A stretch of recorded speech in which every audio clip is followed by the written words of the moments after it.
ඉතින් ඔන්න මම දැන් ඇතුල් වෙන්න යන්නේ නෙල්ලිගල පූජා භූමියේ තියෙන ශ්‍රී සුමන සමන් දේව මණ්ඩපයට. ඉතින් අපි එහෙනම් පොඩ්ඩක් ගිහිල්ලා බලමු කොහොමද මෙතන කියලා. ඉතින් මෙන්න මේ විදිහට තමයි තියෙන්නේ. මෙතන ගහලා තියෙනවා පිළිම වහන්සේට පිටුපාල ෆොටෝස් ගන්න එපයි කියලා. අපි යද්දිම මෙන්න මේ වගේ පුන් කලස් වගේ තියෙන ලස්සන මේ වගේ සඳකඩ පහනක් තියෙනවා හදලා. ඉතින් ඇතුළට යනකොට මෙන්න මේ වගේ ලස්සනට තියෙනවා පිළිමය වහන්සේ හදලා තියෙනවා සුදු ඇතෙක්ගේ පිටමත තමයි සමන් දේව රූපය අඹලා තියෙන්නේ.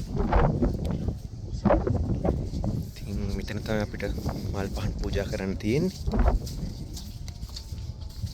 ලස්සනට මේ වගේ රන්වන් පැහැන් වැටක් දාලා තියෙනවා මේ සුමන සමන් දේව මණ්ඩපේ වටේට.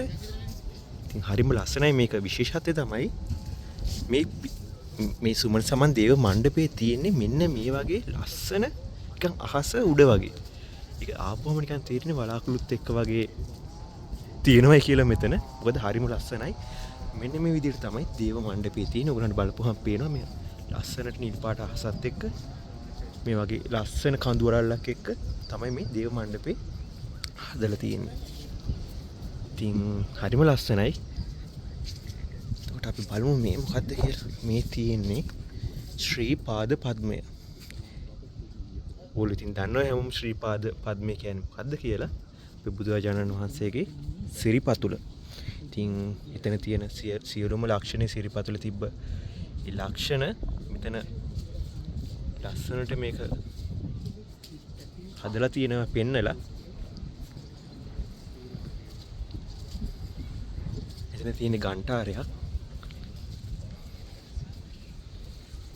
ඉතින් හරිම ලස්සනයි. ඔයගලන්ට පේනවා හරියට බැලුවොත් මේ පල්ලෙහා shopping mask වගේ දේවල් කට්ටිය දාලා තියෙනවා. ඉතින් මේ වගේ තැනකට ආපුවාමවත් ලස්සනට පොඩ්ඩක් මේ තැන තියාගන්න බලන්න. මොකද මේවා සෑහෙන්න මේ ලංකාවේ තියෙන වටිනා සම්පත් වටිනා දේවල්. ඉතින් මේ වගේ තැන්වලට මේ වගේ අනවශ්‍ය කුණුකසල දාන්න එපා. මේගොල්ලන්ට පේනවා උර ප්ලාස්ටික් දේවල් එක වගේ දේවල් මේ ඉතින් පල්ලෙහාට දාලා තියෙනවා. ඉතින් එන මිනිස්සු විනයක් සහිත වෙන්න ඕනේ. මොකද නැත්තම් මේ වගේ තියෙන හැම දෙයක්ම සම්පූර්ණයෙන්ම සවුත් වෙලා යනවා. අනිවාර්යෙන් අපි අපේ රට ලස්සන තියාගන්න ඕනේ. ඒක අංක 1. එතකොට තමයි සංචාරකයෝ උනත් ලංකාවට පැමිණෙන්නේ එන්නේ. ඉතින් ඔන්න මම අද ඔයගොල්ලන්ට ගෙනාවා ශ්‍රී සුමන සමන් දේව මණ්ඩපය නෙල්ලිගල තියෙන. හරිම ලස්සනයි. ඔයගොල්ලොත් ඇවිල්ලා මෙතන වැඳ ගන්න.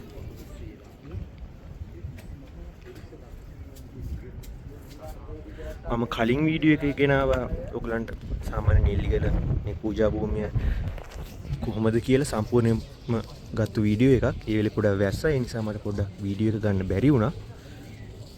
ඒ නිසා තමයි මම තව වීඩියෝ එකක් අරගෙන ඔයගොල්ලන්ට මේ සුමන සමන් දේව ප්‍රතිමා මේ දේව මණ්ඩපය කොහොමද කියලා පෙන්නුවේ.